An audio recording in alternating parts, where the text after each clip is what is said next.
ਹੋ ਜੀ ਵੀਰ ਇੱਕ ਸੂਪ ਆਪਾਂ ਖਤਮ ਕਰ ਲਿਆ, ਦੂਜਾ ਸੂਪ ਆਪਾਂ ਮੰਗਾ ਲਿਆ ਜੀ। ਬਾਈ ਜੀ ਇਹ ਟੇਸਟੀ ਇੰਨਾ ਹੈ ਆਪਾਂ ਕੁਝ ਕਹਿ ਨਹੀਂ ਸਕਦੇ।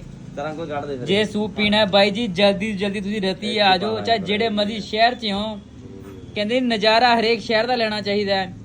ਰਤੀ ਦਾ ਫੇਮਸ ਹੀ ਇਹ ਸੂਪ ਆਈ। ਦੇਖੋ ਸੂਪ ਦੀ ਕੁਆਲਿਟੀ ਦੇਖੋ, ਕੁਆਂਟੀਟੀ ਦੇਖੋ, ਨਾਲੇ ਮੱਖਣ ਮੁੱਖਣ ਸਾਰਾ ਧਨੀਆ ਧੁਨੀਆ ਇਹ ਜਿਹਾ ਤੁਹਾਨੂੰ ਆਪਣੇ ਸ਼ਹਿਰ 'ਚ ਨਹੀਂ ਮਿਲਦਾ ਹੋਊਗਾ।